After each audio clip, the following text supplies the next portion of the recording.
Mas quem não me conhece, eu sou Lala Jansen.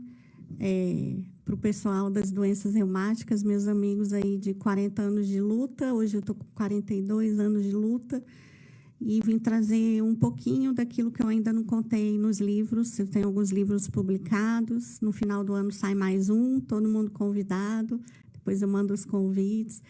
E no final do ano também estou lançando um canal no YouTube para contar como é conviver com uma doença autoimune tão grave.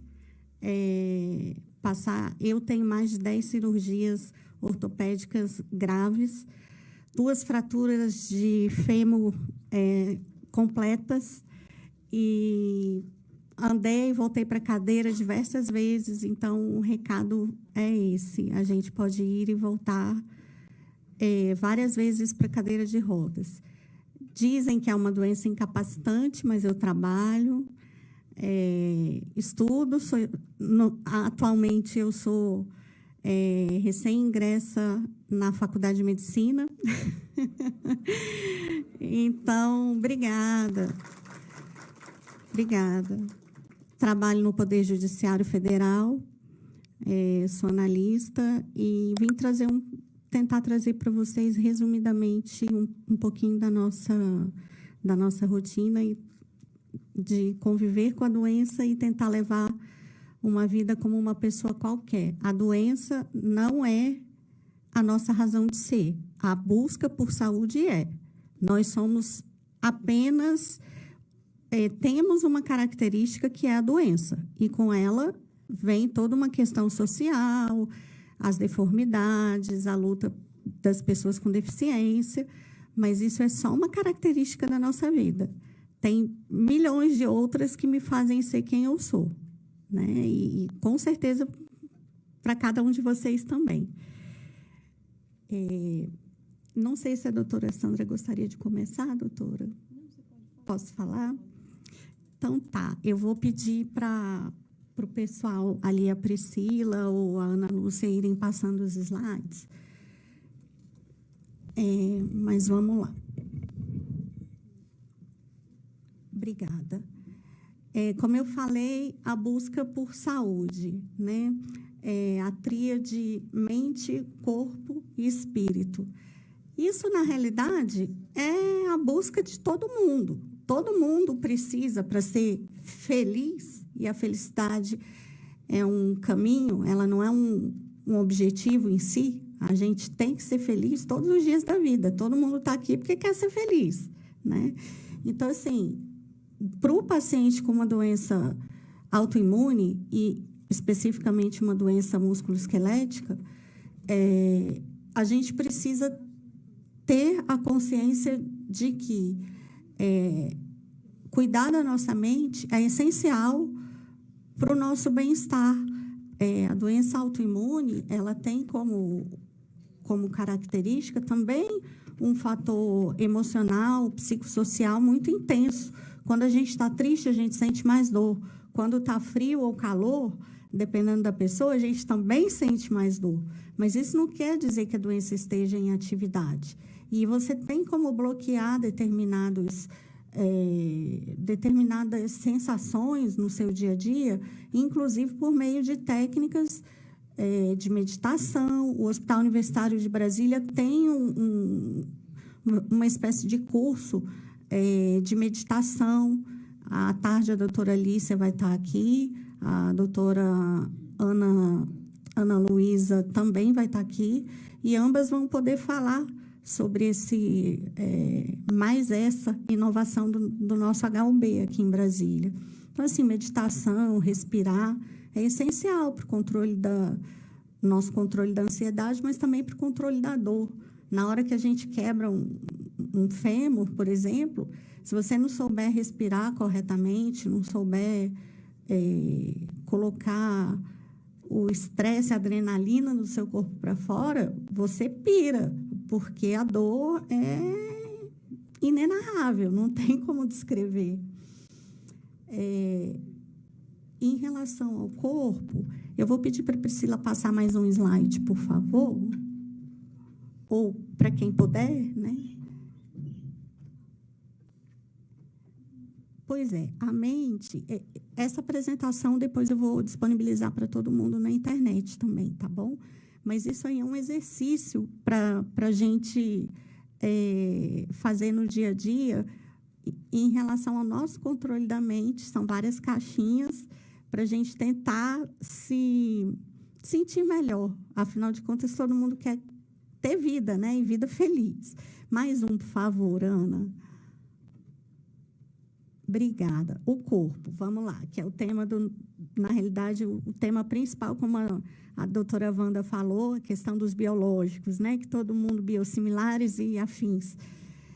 A gente sabe que a tendência da medicina, hoje em dia, é trazer medicamentos que sejam feitos para um paciente, e não necessariamente para todos, porque as doenças têm características próprias. Mas, assim, já se sabe também que, por exemplo, a artrite reumatoide grave, ela tem um perfil de funcionamento semelhante a pacientes com leucemia. Então, por exemplo, muitos medicamentos que são utilizados para leucemia e para artrite nasceram de estudos de uma ou da outra doença e acabaram sendo utilizados para ambas as doenças. Então, por isso que muitas vezes alguns médicos falam: o meu paciente fulano de tal faz quimioterapia, né, medicamentosa, oral ou não, mas ou venosa, enfim. Mas é por isso. E nessa questão dos medicamentos, é importante a gente ter em mente que, seja qual for a doença, se ela for crônica, não for apenas uma crise, você vai ter que ter três etapas medicamentosas em algum momento da sua vida, que são os medicamentos hormonais, que eu espero de todo coração que a gente não fique refém deles o resto da vida, porque eles sim provocam osteoporose, e isso é um problema grave para quem tem 40 anos de doença, como eu tenho. Eu espirro e me quebro. Então, assim, e não quebro qualquer osso, não. Eu quebro a coluna cervical, por isso que eu estou cadeirante. Eu quebro a costela, eu já quebrei o fêmur, inclusive, espirrando. Então, assim, corticoide alivia a dor, mas ele não é um medicamento para ser usado a longo prazo. Nós temos os EINES, né, os anti-inflamatórios não hormonais, não esteroides, e aí os coxibs da vida realmente são os melhores para quem precisa usar a longo prazo, na maioria das vezes, e hoje o SUS fornece alguns coxibs para a gente. E nós temos os medicamentos biológicos e algumas quimioterapias, como metraxato, que esses sim servem para tratar a origem da doença, na maioria das vezes. Seja espondilite anquilosante, seja lúpus, seja AR, seja IJ, que é o meu caso, seja STIL, que é o meu caso também. Em algum momento, a gente consegue ficar sem os EINES e sem os corticoides, mas nunca sem o tratamento da doença. Quem não trata a doença, não trata a origem, toma apenas anti-inflamatório para aliviar a dor, não vai ter uma qualidade de vida boa. Então, procurem seus médicos, conversem com eles, porque é bem importante isso. Fisioterapia. Eu acho que muitos de nós nos enganamos dizendo que fazemos fisioterapia diária, mas precisa fazer, sim. Eu só consigo trabalhar, estudar, sair, passear, porque eu faço fisioterapia do momento que eu acordo até a hora que eu vou dormir. Você não vai querer malhar na academia igual uma pessoa saudável. Você vai se quebrar em algum momento.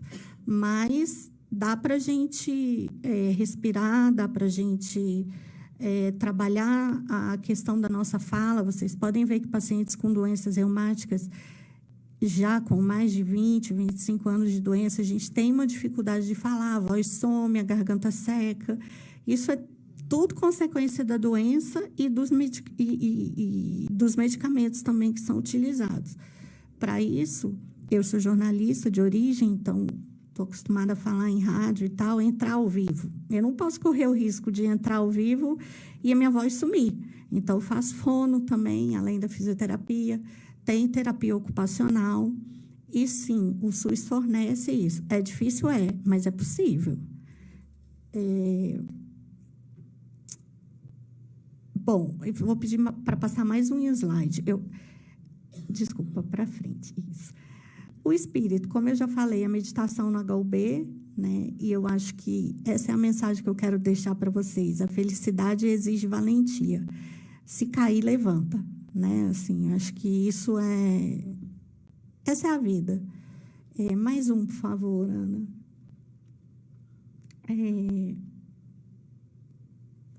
Então, pacientes e médicos, aliados ou inimigos? Essa foi uma provocação mesmo. Eu sei que aqui a gente tem muitos médicos amigos, mas eu também sei que não dá para a gente ficar dividindo o paciente com médico. Nós somos um grupo que batalhamos por saúde e qualidade de vida. Os médicos querem o nosso bem, né? E nós queremos o bem deles também, para que eles possam ajudar a gente no nosso dia a dia. Então, assim, se você não tem empatia com seu médico e vice-versa, troque. É essencial esse vínculo entre o médico e o paciente. Senão, o tratamento não funciona. Você vai estar sempre desconfiando se o seu médico passou o medicamento tal, porque é amigo do laboratório X, ou se ele não te passou tal medicamento porque ele não quer que você participe de uma pesquisa Y. E aqui eu declaro que eu não tenho nenhum conflito de interesse com qualquer laboratório, desde já, e nem mesmo a Abrapar, nós já falamos sobre isso. Nós citamos até os patrocinadores, os apoiadores. Então, assim, é tudo muito, muito claro. Mas essa relação entre médico e paciente é essencial, é a razão de ser do nosso tratamento. A partir dessa relação saudável, a gente consegue ter um sucesso no tratamento, ainda que a doença persista. A importância do tratamento precoce, eu nem vou falar, porque eu acho que aqui todo mundo sabe. Quanto mais cedo se conseguir diagnosticar a doença, mais cedo você vai ter qualidade de vida. E assim, muitas vezes a gente fica, mas qual doença eu tenho? Sinceramente, não importa. Eu até hoje não sei, eu tenho 40 anos de doença, até hoje nós não sabemos qual doença exata eu tenho. Se eu tive uma síndrome de Still persistente ou se eu tenho uma artrite idiopática juvenil muito intensa. Porque tudo começou com uma dor de garganta, mas não foi embora a doença. Então, assim, tem características de uma e de outra, mas não importa, o tratamento é o mesmo, e para as doenças reumáticas o tratamento é quase sempre o mesmo, muda uma coisa ou outra. Então, se você tem espondilite anquilosante, lúpus, que são mais fáceis, por um lado, de diagnosticar, ou se você tem uma R, ou uma IJ, ou Still, não importa, o tratamento é o mesmo. Pode passar, Ana, por favor?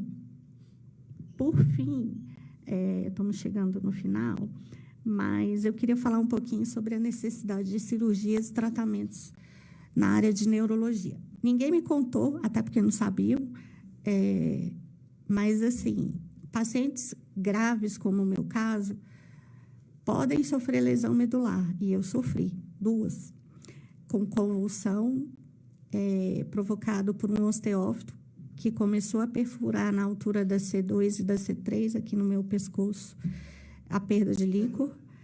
E eu fiquei hemiplégica por 2 anos e meio. Eu precisei me submeter a um tipo de cirurgia ortopédica. Eu escolhi me operar não com neurocirurgião, mas com um cirurgião de coluna. A minha cirurgia foi um sucesso absoluto, mas não dava para garantir que minha sensibilidade ia voltar. Mas voltou, presente de Deus. E também porque eu faço minha lição de casa. Então, há cerca de 6 meses, a minha sensibilidade começou a voltar e eu sou eternamente grata ao doutor Schettino e ao doutor Jean Machado. pelo tratamento que eles tornaram reais na minha vida, né, com essas cirurgias. E nunca mais vou deixar de fazer tratamento na área de neurologia clínica.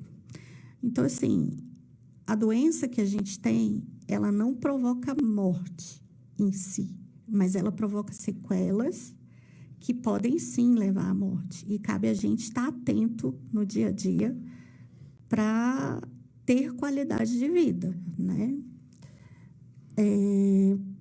Próteses, correções de fraturas, enfim, todo mundo sabe aqui que em algum momento da vida, a amiga Cleo ali já fez quantas ATQs, né? Artroplastia total do quadril, prótese de quadril. A Juliana ainda não chegou, mas está chegando por aí, já fez não sei quantas próteses de joelho. O que a gente tem que lembrar só é que, uma vez feita a prótese, no momento da sua vida, não mais do que 10 anos, dificilmente mais do que 10 anos, você vai conseguir ter a vida funcional dessa prótese. Então, você vai precisar, a gente não tem osso com qualidade, então a gente não tem como tirar um osso do pé e colocar na bacia, por exemplo, para colocar uma nova prótese. Então, a gente precisa de um transplante de ossos, daí que vem a origem de um dos meus livros. E, assim, transplante de ossos não é brincadeira, é coisa séria. Não pode ser um osso do amigo, do fulaninho, do não sei quem, não. Tem regras pelo Ministério da Saúde, nós temos 2 bancos de ossos que são gratuitos, que viabilizam cirurgias pelo SUS, e um deles é em Curitiba, outro é no Rio de Janeiro, os 2 estão em funcionamento. Então, assim, cuidado na escolha do seu cirurgião e do hospital no qual você vai realizar a sua revisão de prótese, porque você pode comprar gato por lebre, né? Podemos passar, Ana, por favor. Assim, a questão dos osteófitos eu já contei, e a questão da osteoporose também. E aqui eu só queria fazer deixar um alerta. A gente usa tratamentos para osteoporose hoje em dia, que são os andronatos, alendronatos e correlatos, né? Os nossos ossos, principalmente de quem toma algum tipo de esteroide, de corticoide da vida, os nossos ossos, eles precisam ter uma certa maleabilidade, senão eles se quebram quando você espirra. Eu também passei por isso. Eu, fazendo o tratamento para osteoporose, me quebrei. Então, assim, não é que aconteça com a maioria dos pacientes, não acontece. Na maioria das vezes funciona. Mas você sempre tem que fazer o tratamento da osteoporose em conjunto com o seu médico assistente, o médico da sua confiança, porque ele vai poder avaliar junto com você se você precisa ou não dos andronatos e também se você precisa ou não do único medicamento que a gente tem hoje, que realmente faz crescer osso. Os andronatos, eles tornam o osso da gente mais forte, mas às vezes fica tão forte que se quebra, porque não tem a maleabilidade necessária. A teriparatida, não. Ela faz o seu organismo produzir osso. É o único, porém, tem efeitos colaterais graves, então a gente não pode usar mais do que 2 anos.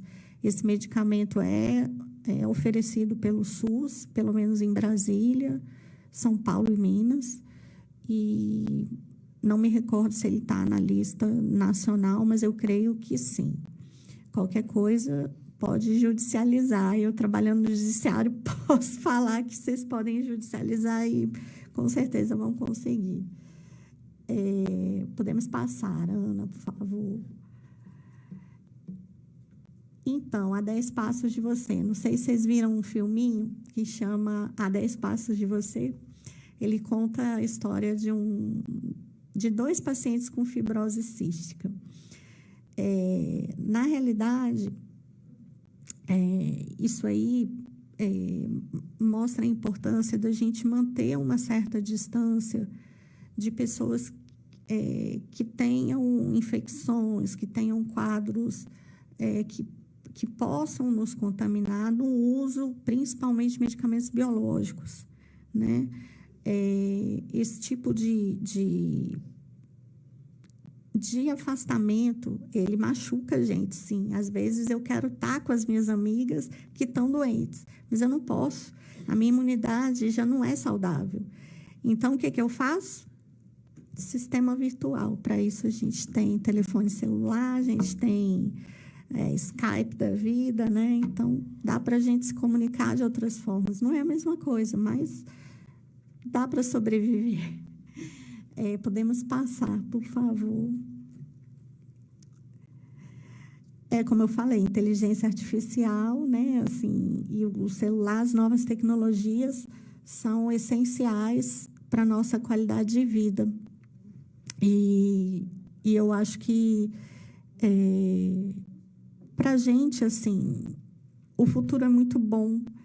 O mundo está evoluindo muito rapidamente, não só em termos de medicamento, mas os próprios recursos tecnológicos vão nos ajudar para ter mais qualidade de vida, né?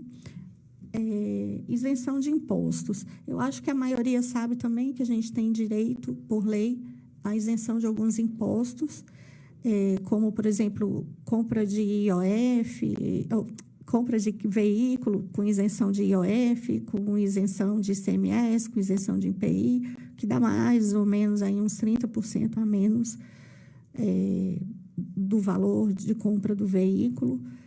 Mas, para isso, tem algumas regrinhas que ficam disponíveis no site do Detran e também na internet é fácil de achar.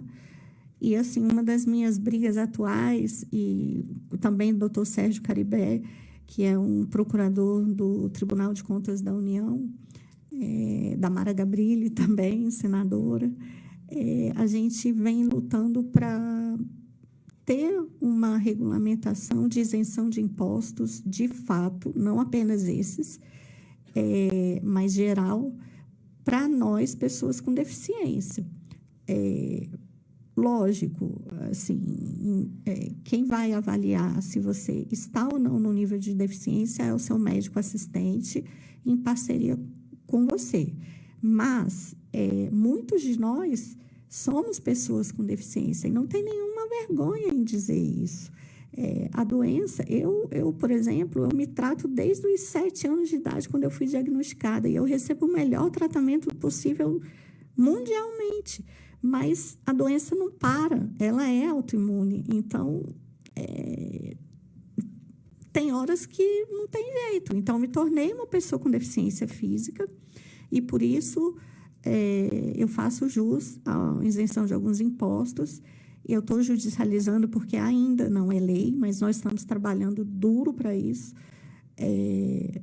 que nós sejamos isentos de imposto de renda, né? de pelo menos isso. Não é justo que eu, por exemplo, só pelo simples fato de eu trabalhar, eu pago 30% quase no meu salário de imposto de renda. Sem contar, e só porque eu estudei, graças a Deus, eu sou uma analista e eu optei por trabalhar, porque se eu tivesse aposentada, eu não pagaria imposto. Então, assim, isso é uma das coisas que nós estamos trabalhando firme, doutor Sérgio, eu, senadora Mara e tantas outras pessoas, senador Paim.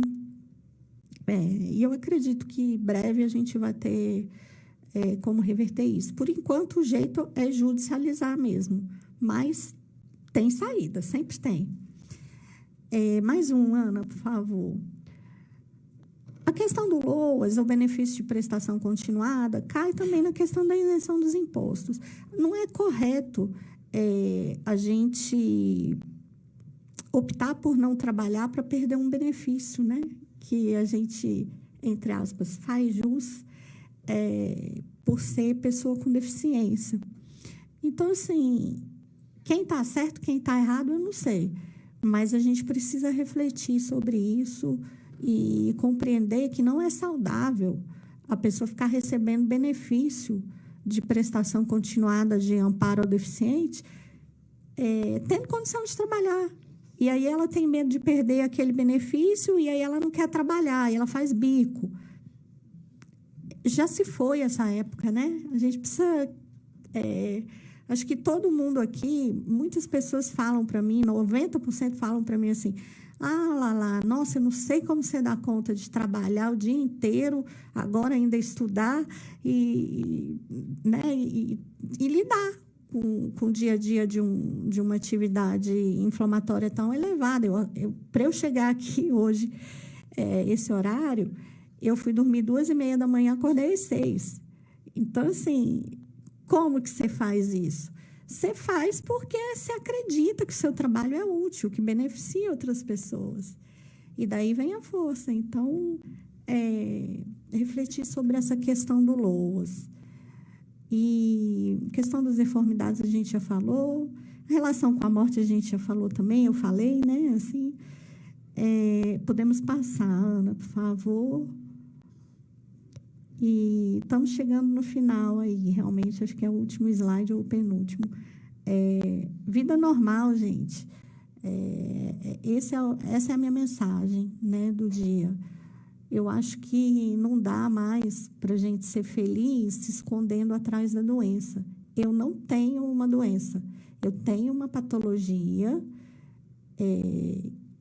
que, infelizmente, o meu corpo entendeu, sei lá eu por quê, que os meus músculos e o meu esqueleto não são muito parte do meu corpo, mas eu procuro, ao máximo, ter uma vida realmente como uma pessoa saudável.